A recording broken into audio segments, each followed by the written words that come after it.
من الشيطان اللعين الرجيم. بسم الله الرحمن الرحيم. الحمد لله رب العالمين والعاقبة للمتقين. الصلاة والسلام على سيد الأولين والآخرين محمد أشرف النبيين وعلى أمير المؤمنين أفضل الرسيين وأولادهم الطاهرين صلوات الله وسلام عليه أجمعين. اللهم صل على محمد وآل محمد. قال الله تعالى في كتابه المجيد والفرقانه الحميد وهو أصدق الصادقين. إنما يريد الله ليذهب عنكم الرجس أهل البيت ويطهركم تطهيرا. اللهم صل على محمد وآل محمد. رب اشرح لي صدري ويسر لي أمري واحلل عقدة من لساني يفقهوا قولي واجعل لي من لدنك سلطانا نصيرا. اللهم صل على محمد وآل محمد. دعائے اسلام کی امام زمانہ علیہ السلام. بسم اللہ الرحمن الرحیم. اللہم کل ولیک الحجۃ ابن الحسن صلواتک علیہ وعلی آبائہ فی ہذہ الساعۃ وفی کل ساعۃ ولیاً وحافظاً وقائداً وناصراً ودلیلا وعینا حتی تسکنہ وارزقہ وتمتعہ فیہا طویلا برحمتک یا ارحم الراحمین. اللہم صل علی محمد وآل محمد وعجل فرجهم اجمعین. برائے ظہور امام زمانہ بلند تر صلوات. اللہم صل علی محمد وآل محمد وعجل فرجهم اجمعین. بسم اللہ الرحمن الرحیم. تمام تعریفیں، تمام حمد و ثنا اس ذات واجب الوجود کے لیے جو لائق سجود، لائق حمد، لائق عبادت ہے.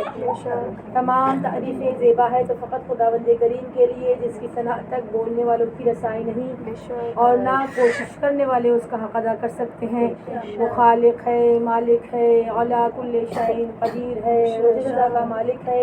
تمام تعریفیں زیبا ہیں تو فقط خداوند کریم کے لیے. اور درود و سلام محمد و آل محمد کی ذات پر. اللہم صل علی محمد وآل محمد. جو وجہ تخلیق کائنات ہے، جو وجہ بقائے کائنات ہے، عزیزان من پروردگار عالم نے مجھے اور آپ کو اشرف المخلوقات بنا کر اس دنیا میں بھیجا اس طریقے سے کہ کائنات کی کوئی شے رائے گاں خلق نہیں ہوئی. کائنات کی ہر شے اس طریقے سے بنائی گئی جیسے بنائے جانے کا حق ہے. اور پروردگار عالم نے مجھے اور آپ کو اشرف المخلوقات نہ صرف اشرف المخلوقات بنایا بلکہ مجھے اور آپ کو دین حق صراط مستقیم پر گامزن کر دیا. یہاں تک کہ میں اور آپ روشناس ہو گئے کہ صراط حق صراط علی کیا ہے. اور پروردگار عالم نے وہ بہترین ہستیاں مجھے اور آپ کو عنایت فرمائی جو میرے اور آپ کے لیے اس طریقے سے محبت کرتی ہیں، شفاعت چاہتی ہیں، معرفت دینا چاہتی ہیں. اور میں اور آپ پر منحصر ہے کہ میں اور آپ یہاں سے کیا لے کر جاتے ہیں. ہر کسی کا ہدف علیحدہ ہے، ہر کسی کا ثواب علیحدہ ہے. البتہ پروردگار عالم نے کچھ چیزیں مجھے اور آپ کو وہ عنایت فرمائی جو کسی کو میسر نہیں ہے. ارشاد رسالت معاب ہے دعا صلاح المؤمنین و عماد الدین و نور السماوات والارض. تمام نعمت خداوندی میں سب سے بڑی نعمت میرے اور آپ کے لیے جو حاصل ہے وہ دعا ہے. الدعاء صلاح المؤمنین. مومن کے لیے پروردگار عالم نے سب سے بڑا ہتھیار دعا رکھا ہے. اب میں اور آپ نہیں کہہ سکتے کہ میں اور آپ کسی اور انتظام سے نہیں ہیں، ہمارے پاس سارا انتظام ہے. جب پروردگار عالم کا حبیب کہہ رہا ہے الدعاء صلاح المؤمنین، مومن کے لیے سب سے بڑا ہتھیار دعا ہے. عماد الدین، دین کا ستون ہے دعا. نور السماوات والارض، زمین و آسمان کا نور ہے. اس کا مطلب ہے جب ظلمت کے اندھیرے چاروں طرف چھا جائیں تو دعا ہی ہے جو روشنی کی کرن بن کر پھوٹتی ہے، اور پروردگار عالم مجھے اور آپ کو اس قابل بنا دیتا ہے کہ میں اور آپ دعا مانگتے ہیں اور قبول ہو جاتی ہے. اچھا، دعاؤں کے قبول ہونے کی بھی شرط ہے، سب جانتے ہیں. کون سی شرط ہے؟ بغیر توسل کے دعا قبول نہیں ہوتی. جس کے پاس وسیلہ ہے اسی کی دعا قبول ہوتی ہے. اب جو وسیلہ ہی نہ مانتے ہوں کہاں پھر آئندہ ہاتھ سے کھانا بھی نہ کھانا. کہاں کیوں کہا؟ تم تو کہتے ہو اللہ رازق ہے، تو کھانا کھلاؤ، کھانا سامنے موجود ہے، اللہ رازق ہے. اب بولو خود سے نوالا بنے، منہ میں جائے. کہا جو وسیلہ ہے وہ ہاتھ ہے. یہ پانچوں انگلیاں جھوٹتی ہیں تو نوالا بن کر منہ تک جاتا ہے. بغیر توسل سے کچھ یعنی کہ انسان اگر سوچے ممکن ہی نہیں ہے بغیر توسل کے. اور جب یہ توسل وہ توسل ہے جسے پروردگار عالم نے سکھلایا ہے تو میری اور آپ کی دعائیں بھی مستجاب ہیں. توبہ تو آدم کی بھی قبول نہیں ہوئی تھی بغیر پندن کے صدقے کے. جب تک توسل اختیار نہ کیا، وسیلہ اختیار نہ کیا، پروردگار عالم نے معاف نہیں فرمایا. وہ نبی اللہ تھے، ان کی جو ان سے ترک اولا ہوا تھا اس سلسلے میں جو معافی ملی وہ پنجن پاک. میں اور آپ خاکی مٹی سے بنے ہیں، مٹی میں جائیں گے. جب میں اور آپ گناہگار ہیں نہیں معلوم تو بغیر توسل کی دعائیں قبول نہیں ہوتی. دوسری شرط کون سی شرط ہے؟ کہا منافق کی دعا قبول نہیں. اس کا مطلب مومن منافق نہیں ہوتا. الدعاء صلاح المؤمنین، دعا اس کی قبول جو مومن ہے، مومن منافق نہیں ہوتا. اس کا مطلب منافق کی دعا قبول نہیں ہوتی. تیسری، میں اور آپ دعائے کمیل میں جس بات کا اقرار کرتے ہیں اللہم اغفر لی الذنوب التی تحبط الدعاء، پروردگار عالم میرے وہ تمام گناہ معاف فرما دے جو میری دعا کو بلند نہیں ہونے دیتے. اس کا مطلب کچھ گناہ ہے جو زمین پہ ہماری دعاؤں کو روک لیتے ہیں، آسمان تک پہنچنے ہی نہیں دیتے. پروردگار میرے وہ گناہ معاف فرما دے جو نزول ولا کا سبب بنتے ہیں. کچھ گناہ ایسے ہیں جو نزول ولا کا سبب بنتے ہیں. یعنی اگر مومن ہے دعا اس کے لیے ہتھیار ہے، دین کا ستون ہے، زمین و آسمان کا نور ہے، اور پروردگار عالم سب کی سننے والا ہے. کہتا ہے مجھ سے مانگو میں تمہاری دعاؤں کو مستجاب کرنے والا ہوں. ابراہیم کون ہے؟ خلیل الرحمن، اللہ کا جو دوست سرزمین پر ہو اسے ابراہیم کہتے ہیں. چاہنے والا، ماننے والا، لا الہ الا اللہ کا اقرار کرنے والا. جب یہ جان گیا کہ اس سرزمین پر کوئی خلیل الرحمن بھی ہے، دعا کرتا تھا پروردگار عالم اپنے دوست کی زیارت کروا دے. اب وہ والی دعا نہیں جو میں اور آپ نمازوں میں ہاتھ بلند کرتے ہیں اور بولتے پروردگار سب کچھ معلوم ہے. یہ وہ دعا ہے جس کے لیے میں اور آپ پیچھے پڑ جاتے ہیں. یعنی اسباب نہیں ہے لیکن کربلا جانا ہے. ہر بار ہاتھ اٹھیں گے اور کہیں گے پروردگار کربلا کا ظاہر بنا دے. نہ پیسے دیکھتے ہیں، نہ صحت دیکھتے ہیں، تیاری ہر وقت مکمل ہوتی ہے. کس سے مجھے جانا ہے؟ کہاں ہاں جانا ہے. تو یہ وہ دعائیں ہیں جو دل سے کی جاتی ہیں. چاہنے والے نے کہا پروردگار اپنے دوست کی زیارت کروا دے. اب جس موقع پر ہے، جس معاملے میں ہے، دعا کو پیچھے نہیں رکھتا، ہر وقت دعا کرتا ہے. سفر میں دعا کرتا ہے، حضر میں دعا کرتا ہے، صحت میں دعا کرتا ہے، بیماری میں دعا کرتا ہے، قریب میں ہی دریا پار کر کے جہاں کام کرتا ہے وہاں دعا کرتا ہے. یہاں تک کہ دعا مانگتے مانگتے مانگتے مانگتے رہ گیا لیکن خلیل الرحمن سے ملاقات نہیں ہوئی. ایک دن خود ابراہیم پہنچے اس کے پاس، دیکھا نماز پڑھ رہا ہے. کہا کس کی عبادت کر رہے ہو؟ کہا اس ایک اللہ کی جو وحدہ لا شریک ہے. کہا روز قیامت پر یقین رکھتے ہو؟ کہا بالکل یقین رکھتا ہوں. سوال کون کر رہا ہے؟ جناب ابراہیم. سامنے کون ہے؟ وہی بندہ، لیکن نہیں جانتا یہ جناب ابراہیم ہے. کہا تم یقین رکھتے ہو کہ پروردگار عالم میدان حشر میں منافق کو جہنمیوں میں ڈالے گا؟ जहन्नुम में डालेगा और जन्नतियों को जन्नत में डालेगा। कहा बिल्कुल यकीन रखता हूँ, जो नेक आमाल वाले हैं उनको जन्नत मिलेगी, जो बुरे आमाल वाले हैं वो जहन्नुम में जाएंगे। कहा वाह हम तुम दुआ करते हैं परवरदिगार आलम मैदान हश्र में जब सब के सब महशूर होंगे तो मैं और तुम उस वक्त अमान में हो। कहा देखिए आप दुआ कीजिए मुझे अपनी दुआ में शामिल ना करें। कहा क्यों? कहा मैं वो बदनसीब हूँ जिसकी दुआ कबूल नहीं होती। कहा समझ नहीं आता तुम्हारी कोई दुआ कबूल नहीं होती। कहा मैंने एक ही दुआ मांगी है, मेरी दुआ कबूल नहीं होती। कहा रहते कहाँ हूँ? कहा ये दरिया पार करके घर आता है, वहाँ रहता हूँ। कहा दरिया कैसे पार करते हो? कहा अल्लाह से दुआ करता हूँ दरिया पार कर लेता हूँ। कहा दुआ कबूल हो जाती है? कहा छोटी छोटी हो जाती है। कहा बड़ी बड़ी नहीं होती? कहा नहीं बड़ी बड़ी नहीं होती। कहा आप दुआ कीजिए, आप अपनी दुआ में मुझे भी शामिल कीजिएगा, मेरी कोई दुआ कबूल नहीं होती। दरिया पार करके जब पहुँचे इब्राहिम से पूछा आप भी पानी पार कर लेते? कहा जिस खुदा ने तुम्हें तौफीक दी है वही खुदा ने मुझे भी तौफीक दी है। घर पहुँचे, घर पहुँचने के बाद सवाल किया कौन सी दुआ कबूल नहीं होती? कहा मैंने सुना है सरजमीन पर कोई अल्लाह का दोस्त भी, क्योंकि मैं खुदा से मोहब्बत रखता हूँ तो चाहता हूँ उस दोस्त की भी ज़ियारत कर लूँ। मैंने हर मौके पर दुआ की है, बहुत तवील अरसे से दुआ कर रहा हूँ लेकिन मेरी दुआ कबूल नहीं होती। मुस्कुरा कर कहा जिस खलीलुर रहमान का इंतज़ार है, मैं खुद खलीलुर रहमान इब्राहिम नबी अल्लाह हूँ। मुस्कुरा कर देखा आप नबी अल्लाह खलीलुर रहमान है? कहा हाँ। कहा जिस जिस जगह पर तुम दुआ करते रहे थे मैं तुम्हारे साथ साथ साथ साथ चला आ रहा हूँ। कहा मेरी दुआ पहले कबूल क्यों ना हुई? कहा खुदा को तुम्हारा पुकारना पसंद आ गया, खुदा को तुम्हारा पुकारना पसंद आ गया था।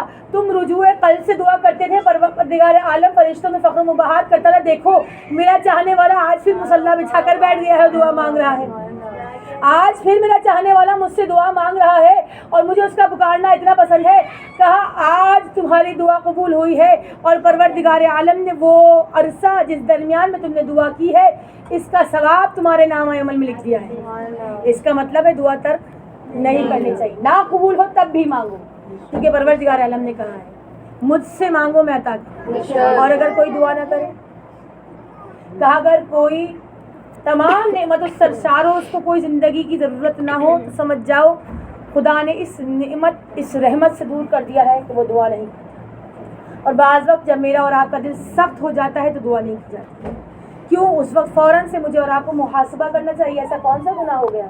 जैसे फर्श हुसैन पर बैठते हैं और मैं और आप बाज़ वक्त ऐसा होता है मसाइब हो रहे होते हैं लेकिन आंसू नहीं निकलते, उस वक्त फ़ौरन फर्श पे हाथ रख कर दुआ किया कीजिए कि परवरदिगार ऐसा कौन सा गुनाह सरजद हो गया जो आज रुमाले से ज़्यादा में मेरे आंसू नहीं जाएंगे। अज़ीज़ान मन, ये जो तवस्सुल बनकर मेरे और आपके पास मौजूद रहे, आज भी फातिमा का बेटा पर्दा गैबत में मौजूद है। मैं और आप अगर देखें तो मैं और आप बहुत खुशनसीब हैं, लेकिन जो दुनिया के लिए कबूलियत दुआ का सबब बने उसी दुनिया ने इन हस्तियों पर क्या जुल्म है। आज की रात कोशिश कीजिए कि जाग कर गुजारें। क्यों? आज फातिमा के घर में बड़ी मुसीबत का दिन शुरू हो गया। मैंने कह दिया और आपने सुन लिया। आज की रात फातिमा की यतीमी की शर्त है, वो जिसके बाद फातिमा जिंदा ना रह सकी वो बाबा आज जा रहा है। वो जिसके बाद फातिमा को कहना पड़ा ऐ बाबा आपके बाद मुझ पर इतनी मुसीबतें ढाई गई, जो रोशन दिनों पर पड़ती तो रात की तारीकी बदल जाते, जो पहाड़ों पर पड़ती तो रेजा रेजा हो जाते। बाबा चला गया फातिमा के। आज ही की तारीख, आज ही की रात हसन-ए-मुश्तबा की जुदाई की रात। दो गम है फातिमा के घर में।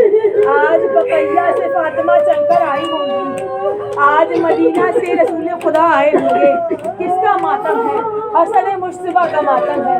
जब जिब्राइल अमीन 5 कफन लेकर गए थे ना, मैंने कह दिया और आपने सुन लिया, जब आसमान से 5 कफन आए थे ज़ैनब के हवाले किए थे तो किस तरह से बतलाया था? एक कफन रसूल खुदा का, एक कफन फातिमा ज़हरा का, एक कफन अली मुर्तज़ा का, 2 कफन हसन मुश्तबा का। बहन बड़े गौर से देख रही है, ऐ अम्मा मेरे हुसैन से कौन सी तकसीर हो गई तो आसमान से हुसैन का कफन नहीं आया। माता देर तक रोती रही,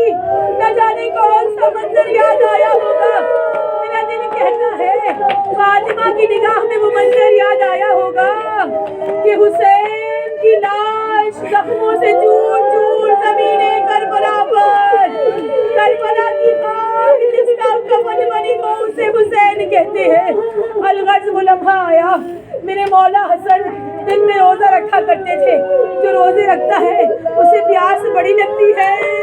अरे ये हलवे तो पहले भी आजमाए गए थे, मेरे मौला को जहर दिया गया था, लेकिन हर बार जाकर रसूल खुदा की जरिए अकस से लिपट जाते थे नाना। अरे ये जमाना जीने नहीं देता। अरे हसन मुस्तफा को शिफा हो जाती थी। इस बार जो जहर का इंतजाम किया गया था पानी का पीना था। मेरे मौला ने खून बनना शुरू कर दिया। हुसैन दौड़ते हुए आए, भैया ये दिन भी देखना था कि मेरा भाई खून बन रहा है। में खून की उल्टियां, ये खून की उल्टियां नहीं थी, मेरे मौला का कलेजा बाहर से निकल रहा था।